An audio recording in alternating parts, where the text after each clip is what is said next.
నరము లేని నాలుక ఇది. ఎటు మలుతుందో ఎవరికి అర్థం కాదు. ఏమండి, ఎటు మలుతుందో ఎవరికి అర్థం కాదు. కనుక ఆ నాలుకను ఉపయోగించేటప్పుడు, ఆ పెదాలను ఉపయోగించేటప్పుడు కాస్త జాగ్రత్తగా ఉపయోగించి పిల్లల గురించి. మన మాటల్లోనే మంచి ఉంటుంది, మన మాటల్లోనే చెడు ఉంటుంది, మన మాటల్లోనే ఒకరితో మనం ఆశీర్వాదం పొందుకుంటాం, అంటే దీవెనలు పొందుకుంటాం. మన మాటల్లోనే ఒకరితో మనం దెబ్బలు కూడా చెప్పండాక దెబ్బలు కూడా పొందుకుంటాం. లేదా కాదండి, వాస్తవం ఇది. మనకు చాలా కొంచెం సిగ్గెక్కం కదా, ఒప్పుకోవాలంటే కొంచెం సిగ్గెక్కం కదండి. పిల్లలు గమనించండి. అయితే ఇక్కడ ఒకటి చేసేటప్పుడు నువ్వు కాస్త జాగ్రత్త వహించు. చదవబడినటువంటి లేవికాండము 5వ అధ్యాయం సర్వాన్ని 5వ అధ్యాయము మనకు కనబడుతుంది. లేవికాండము 5వ అధ్యాయంలో మొదటి వచనం నుంచి 4వ వచనం వరకు ఇక్కడ రెండు చోట్ల కూడా మొదటి వచనంలో అదే కనబడుతుంది, 4వ వచనంలో కూడా అదే కనబడుతుంది. ఒకసారి చదువుతారా? చదవండమ్మా, మొదటి వచనం చదవండి. ఒక్కడు ఒట్టు పెట్టుకున్న వాడై తాను చూచిన దాన్ని గురించి, తనకు తెలిసిన దాన్ని గురించి సాక్షి అయి ఉండి దాన్ని తెలియక పాపము చేసిన ఎడల అతడు తన దోష శిక్షను భరించు. 4వ వచ్చినప్పుడు చదవనా? మరియు కీడైనను సరే మేలైనను సరే మనుషులు వ్యర్థముగా ఒట్టు పెట్టుకుని చేసేదమని పలుకు మాటల్లో మరి దేనినైనా యోచింపగా చేసేదనని ఒకడు పెదవులతో వ్యర్థముగా ఒట్టు పెట్టుకుని ఎడల అది తెలిసిన తర్వాత వాడు అపరాధి అను. ఇక్కడ ఏం పెట్టుకోకూడదంటండి, ఏం పెట్టుకోకూడదు. చాలా మటుకు సడన్గా మనం ఏం చేస్తారు తెలుసు, ఏదైనా మాట మాట్లాడేటప్పుడు, ఎవరితో అయినా మాట్లాడేటప్పుడు ఒట్టు నేను ఇప్పుడు అనలేదు, ఒట్టు నాకేమీ తెలియదు. ఇంకో కొన్నిసార్లు ఏమంటాం తెలుసా, ఇక్కడ ఒట్టు ఇక్కడ పుట్టి ఒట్టు కాదు, మా అమ్మతోడు. ఎవరితోడు? ఎవరితోడక? మా అమ్మతోడు. నేను ఎప్పుడు అంటే తెలుసా, మా నాన్నతోడు నేను అట్లాంటి పని చేయను తెలుసా. ఏమండి, మన అంశం ఏంటి ఈరోజు? ఒట్టు పెట్టుకోనకూడదు. వాక్యం చెప్తున్నా, నేను చెప్తున్నా. ఎవరు చెప్తారు? కొంచెం గట్టిగా చెప్పండి. ఎవరు చెప్తారు? వాక్యం చెప్తుంది. చాలా మటుకు ఇది సింపుల్గా, దీన్ని ఎక్కడి నుంచి ఉపయోగిస్తామో, ఈ ఒట్టు పెట్టుకునే దాన్ని ఎక్కడి నుంచి ఉపయోగిస్తాము? మన పెదాల నుంచి, మన నాన్న నుంచి దాన్ని ఉపయోగిస్తూ ఉంటాం. పిల్లలు గమనించండి, ఈ విషయం చాలా మంది గ్రహించకపోవచ్చు. గ్రహించగా అనేక చోట్ల అనేక మందితో కొన్ని ప్రమాణాలు చేసేస్తూ ఉంటారు. చేస్తారా లేదా? చాలా మటుకు అనుకోని పరిస్థితుల్లో కూడా ఏ పరిస్థితి వచ్చినా సరే తక్కువ ప్రమాణం చేసేస్తారు. ఇక్కడ మొదటి వచనంలో కనబడుతున్నది, ఒక్కడు ఒట్టు పెట్టుకున్న వాడై తాను చూసిన దాన్ని గూర్చి కానీ తనకు తెలిసిన దాన్ని గూర్చి కానీ సాక్షి అయి ఉండి దాన్ని తెలియచేయక ఉంటే ఏమవుతుందంటే అతనికి పాపము. ఏమవుతుందండి? పాపము. ఈ సంఘటన ఎక్కడ కనబడుతుందంటే, ఇప్పుడు ఒక వ్యక్తి ఒక సంఘటన జరుగుతూ ఉన్నప్పుడు, లేదా ఒకరు గొడవ పడుతూ ఉన్నప్పుడు, లేదా ఒకరు కొట్టుకుంటూ ఉన్నప్పుడు చూసి అవసరమైతే వారి వర్షంలో నిలబడి మరి చెవులు వాల్చి చూసింటాడు. ఎందుకంటే మనకు గొడవలంటే బాగా ఇష్టము. మనం ఏదైనా కొడతాం, కానీ ఎవరైనా గొడవ పడతారంటే ముందు పరిగెత్తి నిలబడతాం. అక్కడ ఏం మాట్లాడుతారో, ఏమనుకుంటారో, ఏం కొట్లాడతారో, ఏమైనా బాధ్యతలో చూద్దాం. ఎందుకో తెలుసా? ఇదంతా అక్కడేదో సరిచేయని కాదు.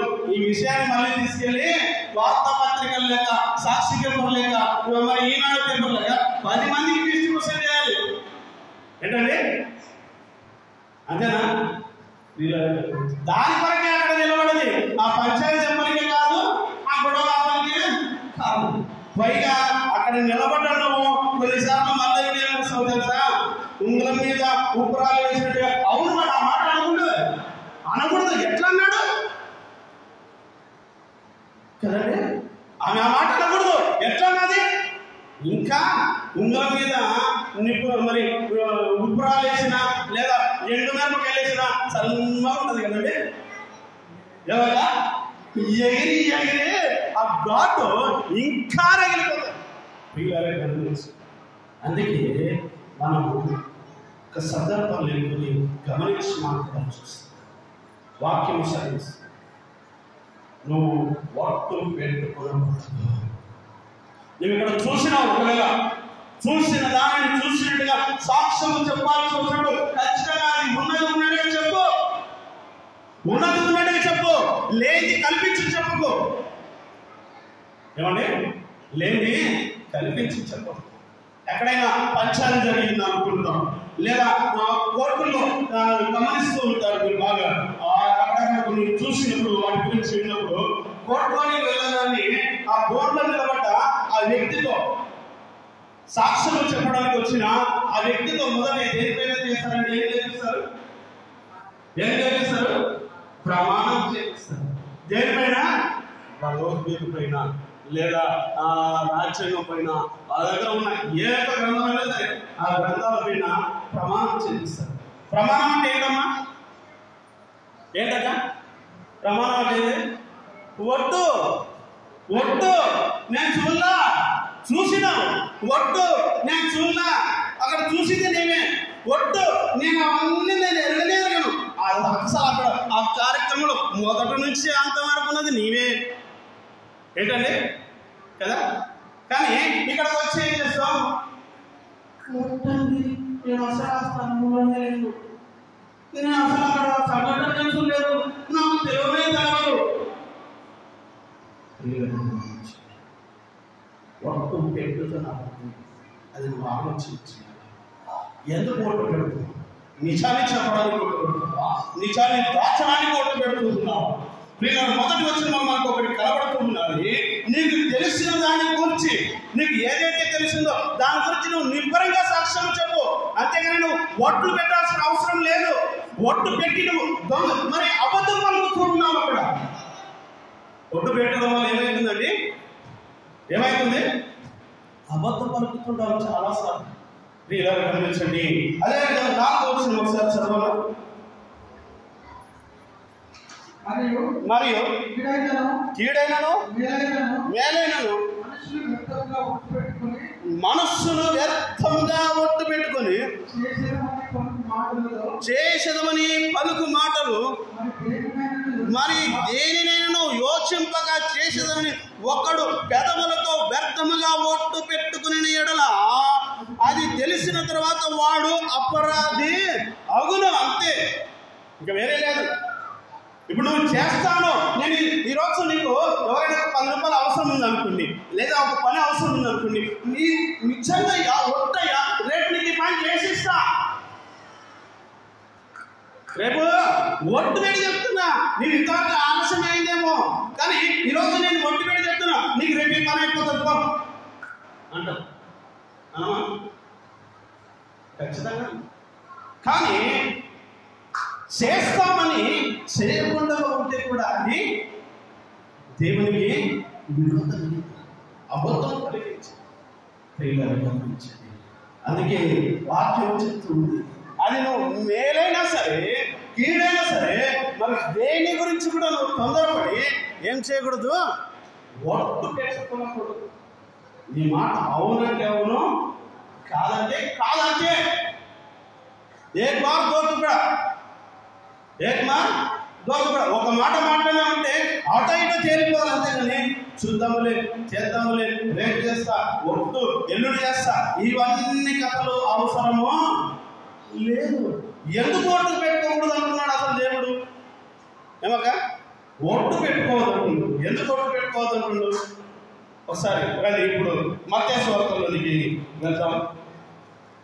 5వ అధ్యాయము, మత్తయి సువార్త 5వ అధ్యాయము 33వ వచనం నుంచి సహకరించండి. Page number 6. కొత్త నిబంధన గ్రంథంలో పేజీ నంబర్ 6. మరియు నీవు అప్రమాణం చేయగా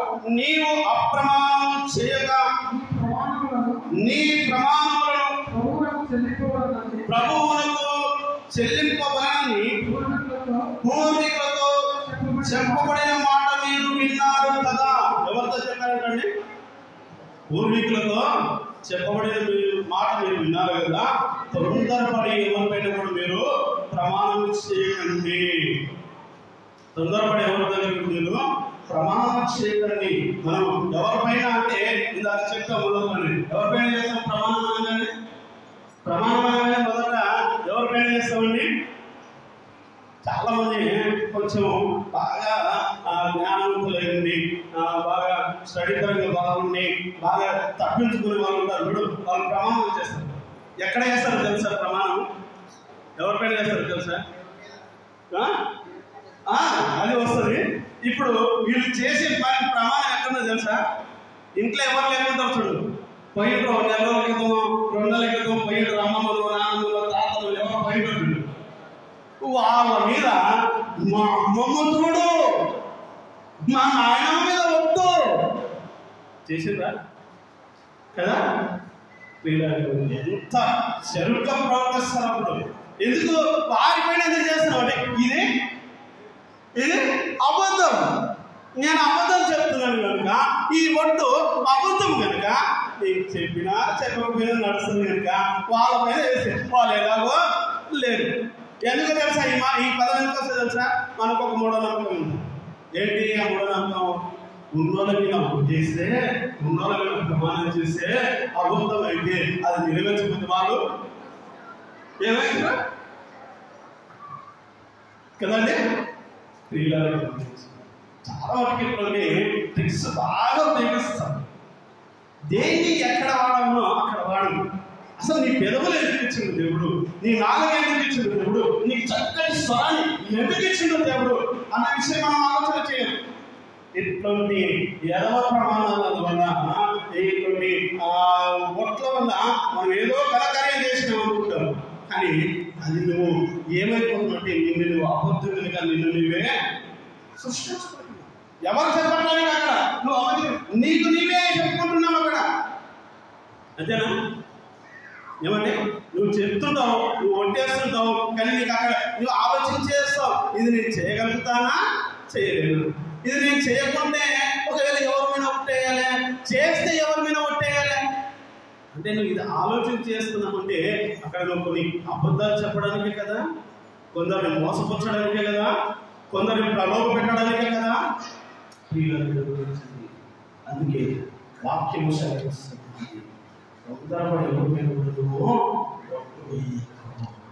ఎందుకు ఒట్టు వేయగలుగుతుందో ఇప్పుడు చదవండి. 5వ అధ్యాయం 33వ వచనము 34వ వచనం నుంచి చదవనా? అందరూ కాస్త జాగ్రత్తగా బైబుల్ ఉన్న వాళ్ళందరూ ఒకసారి పైకి లేకుండా మొన్న కొందరికి కొత్త బైబుల్ ఇచ్చాం, వాళ్ళు తెచ్చారా? ఇంట్లో దాచిపెట్టినట్టు కొందరు దాచిపెట్టిన కాదు, ప్రతి ఒక్కరు కూడా బైబుల్ తేవాలి. బైబుల్ తీసి చదవండి. ఇప్పుడు అందరూ కూడా తీసి పెట్టుకోండి, చదవండి. నేను మీతో చెప్పినది ఏమనగా ఎంత మాత్రం ఒట్టు పెట్టుకునవద్దు. ఇక్కడ ఒట్టు ఇంకొక దగ్గరికి వచ్చింది. తల్లిదండ్రులు అయిపోయింది, ఈ లోకాన్ని విడిచిపెట్టిపోయింది, అమ్మ నాన్నమ్మ అయిపోయింది, అమ్మమ్మ అయిపోయింది, తాత పోయింది. ఇప్పుడు ఎవరి దగ్గరికి వచ్చినామో, ఎవరి దగ్గరికి చదవండి అక్కడ మీ ముందే ఉంది. ఆకాశం మాట్లాడదు కదా, అందుకే ఆకాశంతో ఇంకొకటి ఉంది కింద భూమి మాట్లాడతాయి, రెండు మాట్లాడవు కదా. అందుకే సింపుల్. ఇంకా ఎవరి మీద ఎందుకు చేస్తాం? మనసుల మీద ఎందుకు? సింపుల్ ఒకటే. ఆకాశానికి వేసినా నోరు లేదు మాట్లాడదు, భూమికి వేసినా నోరు లేదు మాట్లాడదు. కనుక వేసాయి ఏంటి? ఏమేసేయాలి? ఏమేసేయాలట? ఒట్టు ఒట్టు ఆ ఒట్టు వేయకూడదని దేవుడు వాక్యం చెప్తుంది.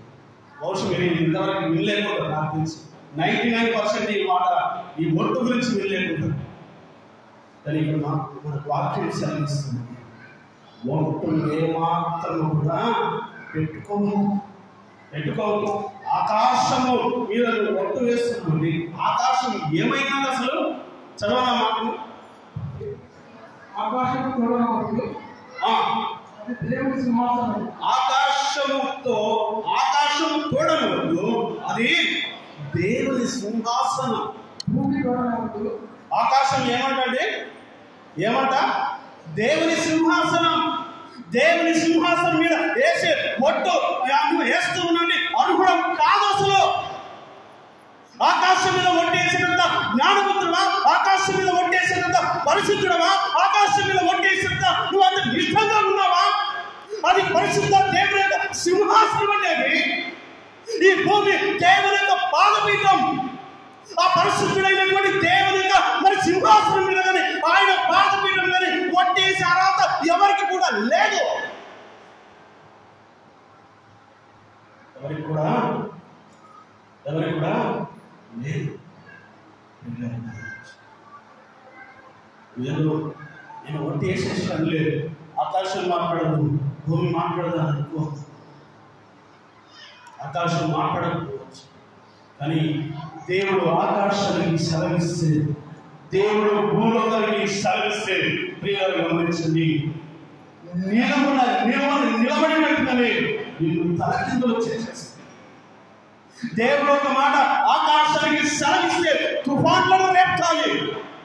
దేవుడు ఒక మాట ఆకాశానికి సెలవిస్తే భయంకరమైనటువంటి వడగాలులతో మరి ఊర్లను తగలబెట్టేస్తాను, ముంచి పడేస్తాను. లేదా చూడలేదా? నిర్మాకాండంలో చూడలేదండి. ఆది కాండంలో కూడా చూసాం. 6వ అధ్యాయం నుంచి 9వ అధ్యాయం వరకు దేవుడు ఒకసారి ఆకాశానికి సెలవిచ్చాడు. ఈ భూమి మీద ఉన్న నరులందరూ చెడిపోయారు, దేవునికి వ్యతిరేకంగా నడుస్తూ ఉన్నారు, దేవునికి అసహ్యం కలిగించే పరిస్థితిలో వారు జీవిస్తూ ఉన్నారు. ఇంకా ఆకాశమా నీవు నా మాట మీద నీకు సెలవిస్తూ ఉన్నాడు. భయంకరమైనటువంటి మొగ్గు మరి ఈ యొక్క వర్షములను కుమరించండి. ఎలా పడ్డదో తెలుసా వర్షము? ఏదో చినుకు వల్ల ఒక గంట సేపు ఆగిన వర్షం కాదు. ఏమండి, గంట సేపు పడిన వర్షం కాదు. వర్షం పడితే నువ్వు బిందెలతో నీళ్లు పోస్తే ఎలాగ ఉంటావో గమనించండి. దేనితోండి? బిందెలతో నీళ్లు పోస్తే ఎలాగ ఉంటావో ఆ రీతిగా 40 దినములు 40 పనులు ప్రచండమైన వర్షం వచ్చింది. ఎక్కడి నుంచి వస్తుంది వర్షం? ఎక్కడి నుంచి వస్తుందండి? ఆకాశం నుంచి వర్షం. అందుకే అవి మాట్లాడమని వెళ్ళిపోతాను. అవి మాట్లాడమని ఎప్పుడు కూడా అనుకోవద్దు. దేవుడు కనుక వాటికి మాట్లాడే శక్తి ఇస్తే, దేవుడు కనుక వాటికి మాట్లాడేటటువంటి నోరుని ఇస్తే, ఈ భూ ప్రపంచంలో ఏ మానవుడు ఎక్కడ ఏమి మాట్లాడాలని గజగజలాడిపోవాల్సిందే. లేదంటారా? అందుకే తొందరపడి ఒట్టు పెట్టద్దు. ఆ ఒట్టు పెట్టి నీవు ముందుగా ఆకాశం చూడాలి కానీ భూమి చూడాలి కానీ అసలు ఒట్టు పెట్టదు. భూమి కనుక దేవుడు ఒక్కసారి సెలవిస్తే ప్రియుల గురించి ఈ వారంలో విన్నాం. కొన్ని ప్రాంతాల్లో ఏదో కంట్రీ కదా భూకంపం వచ్చేసి కొన్ని వేల మంది ఏమైపోయారు. భూమి ఏమైనది? నువ్వు అనుకుంటున్నావు నేను మాట్లాడేది, నేను దానిపైన ఉంటేసి అదేం చూడదులే, అదేం వినదులే, అదేం మాట్లాడదులే అనుకుంటున్నావు. భూమి దేవుని పాదపీఠం. భూమి దేవుని పాదపీఠం. దేవుని పాదపీఠం మీద నువ్వు ఒట్టు వేస్తూ ఉన్నావంటే, దేవుని కనుక ఒకసారి కోపం వచ్చి భూమికి సెలవిస్తే అది కనుక ఒక్కసారి నెరవేరడం భూకంపం మరి పుట్టించడం ప్రారంభించిందనుకో, దేశాలే ఏమైపోతుంది, దాంట్లో కూలిపోతాయి. అంతే, కూలిపోతాయి. నీకు ఇది కొంత కొత్తగా ఉండొచ్చు కానీ వాస్తవం చెప్తున్నాను. అందుకే తొందరపడి నీవు దేనిపైన కూడా నువ్వు ఏమైనా ఒట్టు వేయలేదు. ఇది బాగా గుర్తుపెట్టుకో. చాలా వరకు ఒట్లు వేసే ఉంటారు, ప్రమాణం చేసేవారు ఉంటారు. కనుక అది మీరు బాగా గుర్తుపెట్టుకోండి.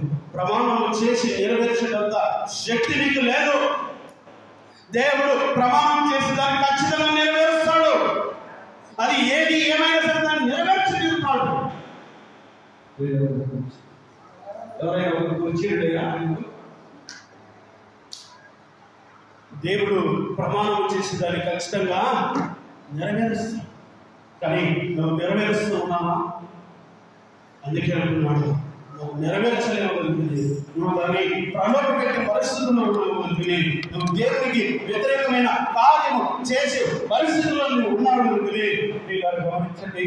దేవుడికి వాక్యము సెలవిస్తుందని తొందరపడి నువ్వేం చేయకూడదు. చెప్పండి అక్క కొంచెం గట్టిగా. నేనే అరుస్తున్నాను, మీరు కొంచెం చెప్పండి. ఏం చేయకూడదు? ఏం చేయకూడదు? ఒట్టు పెట్టుకోకూడదు. ఎప్పుడు కూడా ఒట్టు పెట్టకండి. ఇప్పుడు అమ్మమ్మ అయిపోయింది, అమ్మమ్మ నానమ్మ తాతలు అయిపోయిండ్రు, తల్లిదండ్రులు అయిపోయిండ్రు, భూమి ఆకాశం అయిపోయింది. ఇప్పుడు ఇంకా వేరే దగ్గర కూర్చొని పెడతారు. గమనించండి, ఎక్కడెక్కడ ఒట్టు పెడుతున్నాము, ఎక్కడెక్కడ దేనిపైన ఒట్టు పెడుతున్నాము. ఆ ఒట్టు పెట్టి మనం దాన్ని నెరవేర్చగలుగుతున్నాము. ఆ శక్తి మనకుందా అని ఒకసారి ఆలోచన చేయాలి, గ్రహించాలి. రండి చదవమా. ఇది యెరూషలేము తోడనవద్దు, అది మహారాజు పట్టణం. యెరూషలేము అంటే ఏంటండి? యెరూషలేము పట్టణమా ఏంటండి? యెరూషలేము అంటే యెరూషలేము దేశం అనుకుంటున్నామా? ఏమంటే యెరూషలేము అంటే అదేనా? యెరూషలేము టూర్ పోతుంటారు కదా, హోలీ టూర్ అని కొంతమంది పోతుంటారు. ఆ హోలీ టూర్ కొన్ని లక్షలు ఖర్చు పెట్టుకుని పోతారు. పోయి అక్కడ నుంచి కొందరు ఏం చేస్తారు తెలుసా? ఇది పవిత్రమైన స్థలం, ఇది పరిశుద్ధమైన స్థలం. యేసుక్రీస్తు వారు ఇక్కడ పుట్టారు, యేసుక్రీస్తు వారు ఇక్కడ సమాధి చేశాడు, యేసుక్రీస్తు వారు ఈ ప్రాంతంలో తిరిగాడు, యేసుక్రీస్తు వారు ఈ రాయి మీద నిలబడి వాక్యం చెప్పాడు, యేసుక్రీస్తు వారు ఇక్కడ అద్భుతం చేశాడని కొంతమంది ఏం చేశారు తెలుసా? అక్కడ నుంచి అంత మట్టి తెచ్చుకొని దానికి భద్రంగా ఇంట్లో దాచిపెట్టి దానికి పూజ చేస్తారు. అర్థమైందన్నమాట? అర్థమైందండి? అర్థం కాలేదా? చాలా మంది యెరూషలేము పట్టణం అంటే కేవలం ఆ యెరూషలేము మాత్రమే కాదు, హోలీ టూర్కి సంబంధించినటువంటి యెరూషలేము మాత్రమే కాదు. గమనించింది, దేవుని వాక్యం మనకు సెలవు చూస్తున్నాం. యెరూషలేము పట్టణం గురించి మనం ఇక్కడ సెలవు చూస్తున్నాం. యెరూషలేము గురించి మీరు ఒట్టు పెట్టుకోవద్దు, అది మహారాజు పట్టణం. ఆ యెరూషలేము ఏమిటి అంటే మా పూర్తిపాడు గ్రామంలో ఉన్నటువంటి శిలోహు ప్రార్థన మందిరం అదొక యెరూషలేముగా దేవుడు భావిస్తూ ఉన్నాడు. మన పూర్తిపాడు గ్రామంలో ఉన్నటువంటి ఈ యొక్క శిలోహు ప్రార్థన మందిరమును దేవుడు యెరూషలేముగా భావిస్తూ ఉన్నాడు. ఈ యెరూషలేము మీద, ఈ యొక్క ప్రార్థన మందిరం మీద ఎవరు కూడా ఒట్టు పెట్టకూడదు. ఎవరు కూడా కొన్నిసార్లు నేను గమనించిన, నేను ప్రత్యేకంగా చూసిన చెప్తున్నాను. కొన్నిసార్లు ఏదైనా సమస్య వచ్చింది, ఏదైనా పంచాయతీ వచ్చింది, ఆ పంచాయతీ ఎటు తేలలేకపోతుంది. 3-4 రోజులు గడిచి భార్య భర్తల మధ్యలో, ఇరుగు పొరుగు వారిలో, లేదా వేరే వేరే ఏదో ఒక సందర్భంలో పంచాయతీ వచ్చి పడ్డప్పుడు ఈ 3-4 రోజులు తేలకపోతే ఇప్పుడు వీళ్ళు ఏం చేస్తారు తెలుసా? కొంతమంది పెద్దలు కూడా ఈ మాట వాళ్ళు ఇస్తారు. గమనించండి, పంచాయతీ చెప్పేటటువంటి ఆ పంచాయతీ తీర్చే పెద్దలు కూడా అంటారు, నువ్వే పాపం చేయలేదు కదా, నువ్వేం దోషం చేయలేదు కదా, నువ్వు తననేమనలేదు కదా, రారా దేవుని సన్నిధికి రా, దేవుని సన్నిధిలో నిలబడి నువ్వు ప్రమాణం చేయి. ఎవరు చెప్పారు నీకు ప్రమాణం దేవుని సన్నిధిలో చేయించారు? దేని గురించి చేయించామని చెప్పారు? ఏమంటే దేవుని సన్నిధిలో, దేవుని సన్నిధి మీద, దేవుని మందిరం మీద ప్రమాణం చేయమని ఎక్కడ బైబిల్ చెప్పాలా? ఇక్కడ ఏమంటున్నా మాట చదువు. యెరూషలేము పట్టణంతో అది నా మహారాజు పట్టణము, నా రాజు యొక్క పట్టణము, నా రాజు యొక్క మందిరము. ఆ దానిపైన నువ్వు ఏ మాత్రము కూడా ఒట్టు పెట్టడానికి నీవు యోగుడవో యోగురాలు నువ్వు కాదు.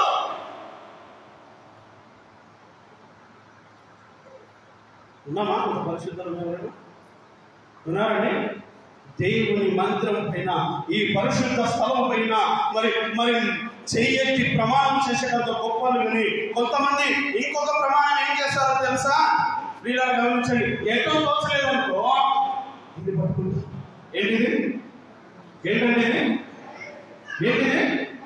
చెప్పండి అక్క కొంచెం గట్టి. ఏంటిది? పరిశుద్ధ గ్రంథం. దీని పేరులోనే నాకు కనబడుతుంది అర్థమైన ఏమని? పరిశుద్ధ గ్రంథం అని కనబడుతుంది. ఈ పరిశుద్ధ గ్రంథం ఒట్టు వేశారు కొంతమంది. దీని నుంచి జీవజల నదులు పారుతున్నాయి. దీని నుంచి దేవుడు మనల్ని బ్రతికిస్తూ ఉన్నాడు. ఈ పరిశుద్ధ గ్రంథాన్ని పట్టుకొని కూడా ఒట్టు వేయడానికి మనము యోగ్యులకు కాదు. దేవుని మందిరం గురించి కానీ, దేవుని నామం గురించి కానీ, దేవుని పరిశుద్ధ గ్రంథం గురించి కానీ మనం ఒట్టు వేసినంత గొప్ప మనుషులు ఎవడు లేడే ప్రపంచంలో. అది నేనన్నమాట. దావీదు అన్నాడు, పాపము లేని నీతిమంతుడు ఈ లోకంలో ఎవడో లేడు అంటే అలా ఉన్నారా? ఎవరన్నా అమ్మ వాక్యం వచ్చారా? ఇంటికాడ పెట్టచ్చు. వాక్యం సెలవిస్తుంది. ఒట్టు పెట్టుకున్న ఎంత ప్రమాదం ఉండొచ్చు. ఒట్టు పెట్టుకోవడం సులువు. క్షణముల ఆలోచన చేయకుండా ఒట్టు వేసేస్తాం. కానీ దేవుని వాక్యం సెలవిస్తున్నాడు, నువ్వు ఒట్టు పెట్టే పరిస్థితులను ఎల్లకసలు ఎందుకు చదవన మాటలు. ఇంకొందరు ఇక్కడికి వస్తారు, అన్నీ అయిపోయినాయి కదా.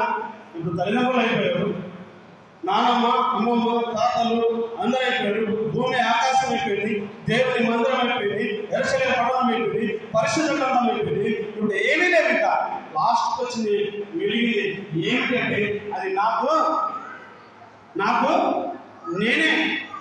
ఎవరండి? నీకు నీవే. ఇప్పుడు ఇక్కడ తల మీద ఒట్టు పెట్టుకున్నావు. చదవన్న మాటను, నీ తలతోడ నీ ఒట్టు పెట్టుకునవద్దు. చాలు. ఎక్కడ ఒట్టు పెట్టద్దంటే ఇప్పుడు తలతోడు. ఎందుకు తలతోడు అని ఒట్టు పెట్టద్దు? ఏమండి, మీకు టైం అయితే నేను ముగిస్తాను. కొంచెం మీరు ఓపిక పట్టాలి. మనం రోజు తిరిగే లోకం ఏంటి, రోజు గంటలు మనము కూర్చొని పెట్టేది. కానీ కొంచెం మీరు ఓపిక పెట్టుకుంది. తలతోడు, నీ తలతోడు. ఇప్పుడు ఎవరి గురించో చెప్పట్లేదు. ఇక్కడ స్వయంగా నీ గురించి, నీ తల గురించి వాక్యం చెప్తుంది. ఇక్కడ ఏమని చెప్తుంది? నీ తలతోడని కూడా నువ్వు ఒట్టు పెట్టుకో. నీ తల మీద ఉన్న ఒక ఎంటికను తెలుపుగా నేను నలుపుగా నేను చేయగలిగినటువంటి శక్తిమంతుడు ఏమండి? నీ తల మీద వెంట్రుగా రాలిపోతే దాన్ని తిరిగి తెచ్చుకోగలుగుతావా? ఒకవేళ నీకు తల మెరిసిందనుకో, ఒకవేళ నువ్వు రంగేయచ్చు. కానీ దాని మొదట్లో మాత్రం నువ్వు వేయలేవు. అది నీకు కొద్ది రోజులకి మళ్ళీ ఆ రంగు పోయి ఉన్నదానికంటే ఇంకా దరిద్రంగా కనబడతారు. ఎందుకంటే ఉన్నదానికంటే ఇంకా దరిద్రంగా అనిపిస్తుంది. అప్పుడు నీకు ఇప్పుడు ఒకటే కలర్ ఉంటుంది. ఎప్పుడు రంగు వేయకుండా ఒకటే కలర్ ఉంటుంది. రంగు వేసినాక 3 రంగులుగా ఉంటుంది.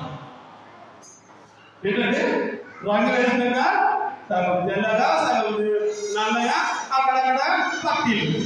ఏం పట్టీలు? నా చిన్నప్పుడు ఒకసారి కటింగ్ షాప్ అని వెళ్తే కటింగ్ చేయాలంటే ఆడేమో కటింగ్ సరిగ్గా రాదు, కొత్త ఆటో కటింగ్ ఇంకొక పట్టి అప్పుడు రాగలిగిన పట్టిలు. కానీ ఇప్పుడు వచ్చి కూడా కొంతమంది యవనస్తులు ఎలాంటి కటింగ్ చేపిస్తున్నారు తెలుసా? ఏమండి, ఈడో పట్టు ఉంటుంది, ఈడో పట్టు ఉంటుంది, ఈడో పట్టు ఉంటుంది. ఎందుకయ్యా కటింగ్? దేవుడు చక్కని తల ఇచ్చాడు, చక్కటి ఎంట్రుకలు ఇచ్చాడు, చక్కటి రంగిచ్చాడు. ఎందుకు నీ తలను ఖరాబ్ చేసుకోగలుగుతావు? ఎందుకు? దానికి కూడా నువ్వు దేవుని దగ్గర ఏం చెప్పాలి? లెక్క చెప్పాలి. నువ్వు తల మీద వేసే రంగుకు లెక్క చెప్పాలి. నువ్వు తల మీద చేయించుకునే పట్టీలు, మరి పట్టీలు పెడతారు కదా, రకరకాలైన పట్టీలు. కొందరేమో ఏక బొమ్మలు వేపించుకుంటారు. శుభ్రంగా ఏంటండి ఏం వేపిస్తారు? బొమ్మలు. చిరంజీవి బొమ్మను, లేకపోతే విరాట్ కోహ్లీ బొమ్మను, లేకపోతే ధోని బొమ్మను. ఈడ ఉండాలి. ఈడ ముందర ఆన్ముఖం ఉంటే వెనకాల ఇంకో ముఖం ఉంటుంది. చూసారా మీరు ఆ కటింగ్లో? ఇట్లాంటి కటింగ్లు కూడా ఎవరైనా ఉంటే చెప్పండి. ఆ కటింగ్లు కూడా దేవుడికి వ్యతిరేకంగా. అది చేపించిన నమ్మదాతలు చేపించినందుకు నిన్ను కూడా దేవుడు ఆడ ఈడ్చిందంటే మనం ఏడవతామండి. ఆ అపవాదిని తీసి పైకి నుంచి ఇసిరి కొట్టి ఏడచబడ్డాడు. అయ్యో చెప్పండి అక్క, ఏడబడ్డాడు. ఆడ ఇసిరి కొట్టిండు. ఆడ ఒక తనదంతే ఈడు వచ్చినాడు. ఈడు వచ్చినాడు ఏం కావాలంట? మనల్ని ఆటాడుకుంటున్నాడు. ఎవరు ఆడుతాడు? భూమి మీద ఉన్నా అందుకే నీ తల మీద నువ్వు ఒట్టు వేసుకోవడానికి కూడా నేను అర్హత లేదు. మీకు బాధ కలిగిస్తాయి కొన్ని మాటలు కదండి. తల మీద కూడా మనం ఒట్టు వేసుకోండి. ఇంకా మాట చదవనా కిందకు? నువ్వు తలపడే వాటి పెట్టుకోవద్దు. నీవు ఒక వెంటనే తెలుగుగా చేయలేదు. నీ మాట అవునంటే ఇప్పుడు లాస్ట్ వచ్చింది. నీ మాట ఎలా ఉండాలంట? ఎలా ఉండాలక్క? కొంచెం గట్టిగా చెప్పండి. బైబిల్లో ఉన్న వాళ్ళందరూ కొంచెం గట్టి గొంతెత్తండి. ఏం కాదు. అవునంటే అవును, కాదంటే కాదు. అంతే, ఇంకా వేరే అవసరం లేదు. ఏక్ బార్ దో తుకడా, ఏక్ బార్ దో తుకడా. మనం గొడ్డలు తీసుకొని కాకని కొడుతుంది. అది దెబ్బకు ఏమైపోతే అలాగే ఉంటుందండి. ఏమన్నా కర్ర కొడుతుంది, అది అలాగే ఉంటుంది. దెబ్బకు 2 తుకడాలు కావాల్సిందే.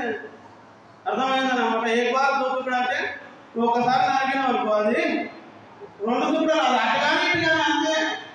మరి అమ్మో నేను ఈ మాట నిజం చెప్పిన వాళ్ళ మన దగ్గరికి రాదేమో, అమ్మో నేను ఈ మాట నిజం చెప్పిననుకో నన్ను నమ్మడేమో, అమ్మో నన్ను నిజం చెప్పిననుకో ఈ ఆఫీసులో నన్ను పెట్టుకోలేమో. నేను ఈ ఆఫీసులో పెట్టుకోకపోవచ్చు, ఈ పనిలో నేను పెట్టుకోవచ్చు. కానీ నువ్వు నిజం చెప్తే, నువ్వు యథార్థంగా ప్రవర్తిస్తే దేవుడు నేను ఎక్కడ పెట్టుకుంటాడు తెలుసా? ఆయన రాజ్యము, ఆయన కుడి పార్శ్వమున నిన్ను ఎక్కడ పెట్టుకుంటాడు? ఆయన రాజ్యంలో ఆయన కుడి పార్శ్వమున నిన్ను కూర్చోబెట్టుకుంటాడు. దేవుడికి మహిమ కలుగుతాడు. నేను మనుషుల మీద గర్వపరచాలా? దేవుడు నేను నీవు అవునంటే అవును, కాదంటే కాదంటే నువ్వు మాట్లాడవనుకో మనసులకు విరోధం కట్టచ్చు. మనసులు కొన్నిసార్లు నీకు వ్యతిరేకంగా మాట్లాడచ్చు. కానీ నా దేవుడు నేను గర్వపరుస్తాను. ఫలా నమ్మకమైన నా మంచి దాసుడు, నేను ఏది చెప్పినానో అది చేసినావు, నేను చెప్పిన దాని ప్రకారం నువ్వు నడుచుకున్నావు, రా నువ్వు నా రాజ్యంలోనికి రా అని నిన్ను చాలా మర్యాదపూర్వకంగా ఆయన రాజ్యంలోనికి ఆహ్వానం. అప్పుడు ఆహ్వానం పలికేది ఆయన ఒక్కడే కాదండి. గమనించండి పిల్లలు, ఆహ్వానం పలికేది ఆయన ఒక్కడే కాదు. ఆయన నీ దగ్గరకు వచ్చి నిలబడ్డప్పుడే కొన్ని లక్షల దేవదూతలు వచ్చి నీ పక్కన నిలబడతాయి. ఆయన నీ పక్కన ఉంటే దేవదూతలందరూ కూడా ఇదిగో ఈయన బల నమ్మకమైన నా మంచి దాసుడిని వాళ్ళందరూ కూడా అప్పుడు నేను ఏం చేస్తారు తెలుసా? ఏం చేస్తారు? నిన్ను గణపరుస్తారు. ఎంత గొప్పదని ఎంత గొప్పదని ఎవరికి చేస్తారు? ఇది నీ మాట అవునంటే అవును, కాదంటే కాదంటే. దీంట్లో వేరే మాట ఇంకా లేదు. అలా నువ్వు జీవించినప్పుడు, యథార్థంగా నువ్వు ప్రవర్తించినప్పుడు, అబద్ధాన్ని నువ్వు పోషించినప్పుడు, దేవుని మాటకు లోబడ్డప్పుడు, ఒట్టు పెట్టుకోకుండా, దేనిపైన కూడా నువ్వు ఒట్టు పెట్టకుండా నువ్వు జీవిస్తే దేవుడు నీకు గొప్ప స్థలం సిద్ధపరిచి. ఏంటో తెలుసా, ఈ లోకంలో నీకు స్థలం దొరకపోవచ్చు. ఎవరికన్నా తెలుసా ఈ లోకంలో స్థలము? ఈ లోకంలో స్థలం ఎవరికి? ఈ లోకంలో స్థలం ఎవరికి ఉండదు? నిజం మాట్లాడడానికి స్థలం ఉంది. నిజం మాట్లాడడానికి వారి దరిదాపులకు కూడా ఎవరు రారు. నిజం మాట్లాడడానికి అసలు స్నేహితుడు అంటే ఉన్నాడు. నిజం మాట్లాడడానికి బంధువులు కూడా దూరంగా వెళ్ళిపోతారు. నిజం మాట్లాడడానికి ఈ లోకం వెలిగిస్తాడు అని నా దేవుడు స్వాగతిస్తాడు. లోకం వెలిగించను కానీ నా దేవుడు నిన్ను స్వాగతిస్తాడు. దీనికి అక్కడ ఘన సన్మానం చేస్తాడు. నిన్ను స్వాగతం పలుకుతూ ఆయన రాక్షసులు నిన్ను చేస్తాడు. అందుకే వాక్యం చదివిస్తుంది, వాక్యం మాట్లాడుతుంది. మనం తొందరపడి దేనిపైన కూడా ఒట్టు పెట్టుకోవాలి. దేనిపైన కూడా మనం ప్రమాణం వచ్చి ఒకటే అవునంటే ఎవరు, కాదంటే కనుక ప్రభువులలో పాల్గొని మనం పరీక్షించుకోవాల్సింది ఏంటంటే ఏ సందర్భంలో ఏ సమయంలో ఎవరిపైన ఒకటి దేవుని మందిరం పైన ఒట్టి పెట్టావా, పరిశుద్ధ గ్రంథం పైన ఒట్టి పెట్టావా, భూమి చూడడానికి ఒట్టి పెట్టావా, ఆకాశం చూడడానికి ఒట్టి పెట్టావా, అమ్మానాలు చూడడానికి ఒట్టి పెట్టావా, నాన్నమ్మలు చూడడానికి ఒట్టి పెట్టావా, మరి నీ తల చూడడానికి ఒట్టి పెట్టావా, నీ తాతలు చూడడానికి ఒట్టి పెట్టావా? ఒకసారి ఆలోచన చేసి ఒట్టి పెట్టిన నీవు ప్రభు దగ్గర ప్రభావించి ఆలోచన ప్రమాణం చేసి తను దాన్ని నెరవేర్చలేకపోయినప్పుడు నన్ను క్షమించయ్యా అంటూ ఆయన బాధల దగ్గర కన్నీటితో ఆయన బాధల దగ్గర పెట్టుకుందాం. కలుమస్వామి ప్రార్థన చేసుకుందాం. దేవుడి కుటుంబాన్ని దీవించుకున్నాక కలుమస్వామి చెప్పబడిన వాక్యం కొరకు ప్రార్థన చేసుకుందాం. దేవుడి వాక్యం సెలవు చూస్తున్నాం. మనం దేవుడు మనతో మాట్లాడుతున్నాం.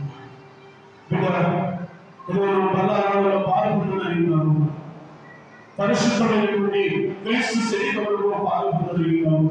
పరిశుద్ధమైనటువంటి క్రీస్తు రక్తంలో పాల్గొనగలిగినాము. ఒకసారి పరిశీలించుకున్నాము. ఒకసారి నీవు పరిశీలించుకో. ఒకసారి నేను సరి చేసుకోవాలి. దేవుడు వాక్యం సరిస్తాను. ఒకసారి ప్రభు దగ్గర వేడుకుందాం. నిజంగా తప్పుపైన కుమారులు జీవించిన వారిని నీకు దురస్తుడు లేకపోయాను ప్రభా, నీకు దురస్తుడు లేదు. అనేక మార్లు చిన్న వారికి అనేక మార్లు కూడా నీకు దూరమైపోయాను. సరి చేసుకోలేక సరిదిద్దుకోలేక నీతో క్షమాపణ పొందలేక ఇంకా దురస్తురాలే క్షమించు ప్రభా. ఆయన పాదాల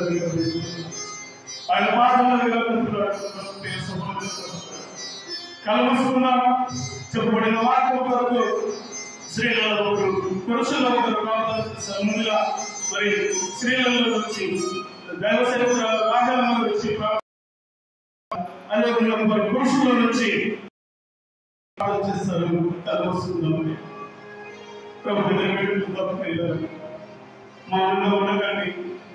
మౌనంగా ఉండకండి.